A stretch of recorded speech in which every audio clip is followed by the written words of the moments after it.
ICC যদি আশা করে আমরা আমাদের শ্রেষ্ঠ বোলারকে বাদ দিয়ে আমরা ক্রিকেট টিম করব, আমাদের যারা সমর্থক আছে তারা বাংলাদেশের জার্সি পরতে পারবে না, আর আমরা ক্রিকেট খেলার জন্য বাংলাদেশের নির্বাচন পিছিয়ে দিব, এর চেয়ে উদ্ভট, অবাস্তব, অযৌক্তিক কোনো প্রত্যাশা হতে পারে না।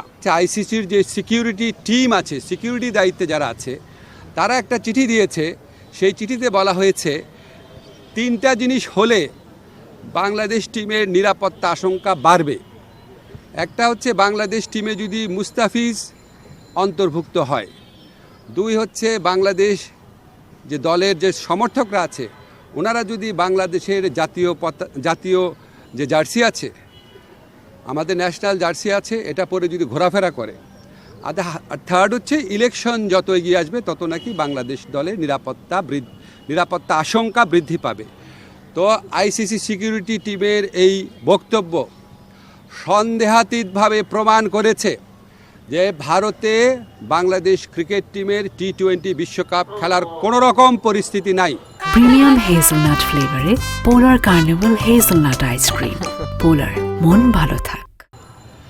আইসিসি যদি আশা করে আমরা আমাদের শ্রেষ্ঠ বোলারকে বাদ দিয়ে আমরা ক্রিকেট টিম করব, আমাদের যারা সমর্থক আছে তারা বাংলাদেশের জার্সি পরতে পারবে না, আর আমরা ক্রিকেট খেলার জন্য বাংলাদেশের নির্বাচন পিছিয়ে দিব, এর চেয়ে উদ্ভট, অবাস্তব, অযৌক্তিক কোনো প্রত্যাশা হতে পারে না।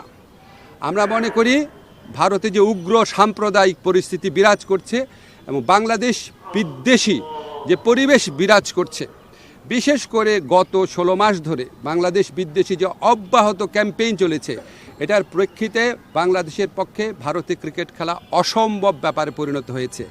মুস্তাফিজের পর্ব এবং এরপরে আপনাদের যে চিঠির কথা বললাম সেটার মাধ্যমে এটা সন্দেহাতীতভাবে প্রমাণিত হয়েছে। আমরা মনে করি ক্রিকেট খেলার উপর কারো কোনো মনোপলি থাকা উচিত না। বাজার ব্যবস্থাপনার ভিত্তিতে একটা খেলার সম্পূর্ণ বা একটা টুর্নামেন্টের ভাগ্য নির্ধারিত হতে পারে না। আইসিসি যদি সত্যি গ্লোবাল অর্গানাইজেশন হয়ে থাকে, আর আইসিসি যদি ভারতের কথায় উঠে আর না বসে, তাহলে অবশ্যই আমাদের টি-20 বিশ্বকাপে খেলার সুযোগ শ্রীলঙ্কাতে দেওয়া উচিত। এই প্রশ্নে আমরা কোনো রকম নতি স্বীকার করব না। 2টা ভেন্যু তো ইন্ডিয়াতে, আর জিজ্ঞেস করছেন কেন? আমি তো বললাম ইন্ডিয়া মানে তো ইন্ডিয়াই। ইন্ডিয়াতে কি আপনি আমরা ইন্ডিয়ার কথা বলছি, আমরা তো কলকাতা বলি নাই। সো আমাদের বক্তব্য, যদি আপনার কলকাতার থেকে চেঞ্জ করে অন্য ভেন্যুতে দেওয়া যায়, শ্রীলঙ্কায় দেওয়া যায়, কোনো সমস্যা না। আমি পত্রিকায় দেখলাম, আমি জানি না সত্যি নাকি মিথ্যা, পাকিস্তান নাকি আমাদের টুর্নামেন্টগুলো আয়োজন করার প্রস্তাব দিয়েছে। পাকিস্তানে করেন, কোনো সমস্যা নাই। সংযুক্ত আরব আমিরাতে করেন, কোনো সমস্যা নাই। কিন্তু যেখানে আমাদের দলের একটা প্লেয়ারকে খেলার পরিবেশ নাই, এই উগ্র সাম্প্রদায়িক শক্তির কাছে মাথা নত করে ভারতের জাতীয় ক্রিকেট বোর্ড, ন্যাশনাল একটা অথরিটি, তারা যখন বলে তাকে এখানে খেলানো না হোক, এর চেয়ে বড় প্রমাণ আর কি আছে আইসিসির সামনে? বুঝলাম না। আর আইসিসি সিকিউরিটি টিমের যে চিঠি আছে, এর তো আমরা একটা সময় চিঠির কপি আপনাদেরকে দিয়ে দিব। এটা তো সন্দেহাতীতভাবে প্রমাণ করে যে আমাদের ওখানে খেলার পরিবেশ নাই, ভারতের কোনো জায়গাতে খেলার পরিবেশ নাই। For more updates, subscribe to our YouTube channel and click on the bell icon. Follow us on Facebook and Instagram.